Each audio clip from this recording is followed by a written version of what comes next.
नातरुंडेपैकी बोंडरमाळ गाव आहे. आमच्या गावचं जे जल मिशनचं काम झालं आहे ते अपुरं आहे. कारण की आमची एवढी एकच इच्छा आहे का जल मिशनचे जे पाईपलाईन आहे ते मोटर टाकून गावात नळ जोडणी करावे आणि पाणी आणावे, हे आमचे कर्तव्य आहे. दुसरं काही आम्हाला नाही. धन्यवाद. तर या गावाबद्दल मी तुम्हाला असा प्रश्न विचारतो की गाव पातळीवर जी विकासाची जी काही योजना आहे ती कशा पद्धतीची आहे, या गावातला विकास कसा चालू आहे तो थोडाफार आम्हाला व्यक्त करा. तर आमच्या गावामध्ये प्रथम तर हे जे विजेचे पोल आहेत ती 24 तास लाईट चालू राहते. त्याला काय जे खटका काय म्हणता ते नाही आहे. तर आम्ही ग्रामपंचायतला गेलो होतो, त्यांना सांगितलं तर त्यांचं म्हणणं आहे की आम्ही देणार आहे, पण कधी देणार ते आम्हाला एवढं सांगितलं नाही त्यांनी. तसेच विहिरीचं साफसफाई करणं आहे ते सुद्धा आहे.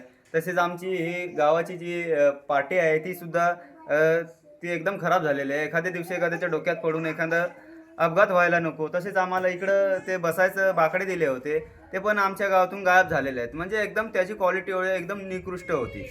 आणि तसेच हे आमचं सभामंडप, हा सभामंडपमध्ये सुद्धा कॉन्ट्रॅक्टदारीमध्ये जरा भ्रष्टाचार झालेला आहे. ते म्हणजे काम निकृष्ट पद्धतीचं. माझं धन्यवाद. नाव अमोल धोंडगे, बोंडारमाळ.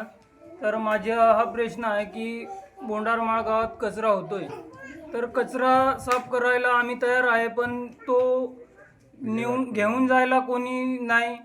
गावात भरपूर कचरा कुंडी काही गोष्टी बांधलेल्या आहेत, पण त्याच्यातून जर ग्रामपंचायततर्फे कचरा कलेक्टच होत नाही तर आम्ही त्या कचरा कुंडीत कचरा टाकून आमचा फायदा काय.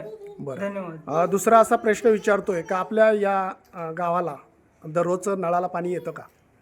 दररोज नाही येत, कारण आता पावसाळा चालू आहे त्याच्यामुळं दररोज पाणी नाही येत. इथे जलजीवन मिशन ती योजना चालू आहे, मग ती पूर्णत्वाला गेली नाही, तिचा काही लाभ अजून मिळत नाही का तुम्हाला? नाही, आम्हाला नाही लाभ मिळत त्याचा. फक्त उद्या भविष्यामध्ये जर पाणी ही समस्या तुमच्या गावासाठी निर्माण झाली तर तुम्ही सर्व एकत्रित येऊन या संदर्भात काही आंदोलन करायच्या तयारीत आहात? आम्ही तर वारंवार इशारा दिलेला आहे. आणि आमच्या गावामध्ये जर कोणती पण समस्या असली आणि ती जर पूर्णत्वाला नाही गेली तर आम्ही साफ इशारा करतो की आम्ही आंदोलन करायला सर्व ग्रामस्थ रेडी आहे.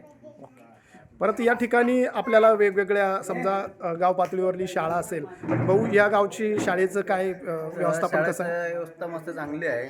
फक्त गावातले जे गल्लीबोळ आहेत ते त्यांनी नाही काही समजा गट्टू किंवा रिपेरीकरण, आता गावातलं गल्लीबोळाचं आहे सिमेंटीकरण करावं किंवा गट्टू काही पण म्हणजे गाव पातळीवरले जे अंतर्गत रस्ते ते चांगले व्हावे. बरं. आणि या ठिकाणी अजून ज्या बाकीच्या शासकीय योजना समजा धरणं बंधारे अशा काही जागा असतील तर त्याही संदर्भात तुम्हाला या ठिकाणी एकत्र येऊन पुन्हा काम जर केलं तर इथं शेतीसारखा व्यवसाय चांगला पूरक ठरेल. केटी वगैरे असं. आणि आम्हाला इथं बंधारा आहे, जवळच 300-400 मीटर बंधारा आहे. तर तो बंधारा आज किती वर्ष झाले ते तर मला नाही सांगता येणार, ते मला आठवत नाही. किती झाले वर्ष? 30-40 वर्ष झाले. तर त्या काळापासून तो बंधारा आज परत त्याचं खोलीकरण झालेलं नाही. कारण त्याची जी पातळी आहे खोलीकरणाची ती एकदम कमी झालेली आहे. साधारण 6 ते 5.5 फूट राहिली असतात. पूर्ण गाव साचलेला आहे. नंतर आमच्या गावाला पाण्याची समस्या निर्माण नको व्हायला. बरं. आता या ठिकाणी तुमचे काही तक्रार भाऊसाहेब किंवा इतर काही समस्यांसंदर्भात तुम्ही जे मगाशी म्हणत होते काही ग्रामसेवक भाऊसाहेब वेळेवर उपलब्ध होती नाही, येत नाही, तर या संदर्भात तुमचं काय म्हणणं आहे?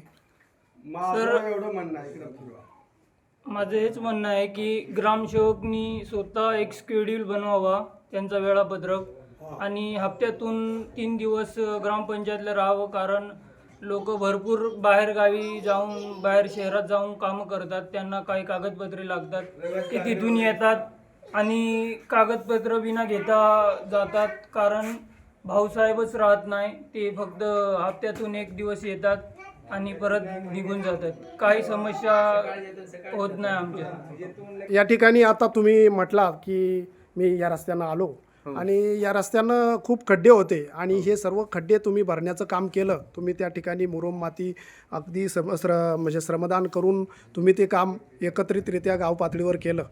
तर मला असा प्रश्न विचारायचा आहे का असं श्रमदानातून काम करत असताना तुमचा काही संदेश आहे की तुम्हाला शासकीय पातळीवर काही सांगण्याची इच्छा आहे की शासन पातळीवर जर समजा असे संवेदनशील पणा नसेल तर त्याबद्दल तुमचं काय मत आहे? तर श्रमदान करण्याचा आमचा एकच हेतू होता की प्रथम तर त्या रस्त्याची बुजवणूक चांगली झाली पाहिजे, म्हणजे जेणेकरून जे ग्रामस्थ जातात त्यांना रोजचा त्रास नको व्हायला. आणि एक शासनाला त्याचा एक इशारा होता की जर हे काम आम्ही श्रमदानामधून करत असेल तर तुम्हाला एवढे वर्ष होऊन सुद्धा हे काम कसं काय करता नाही आलं.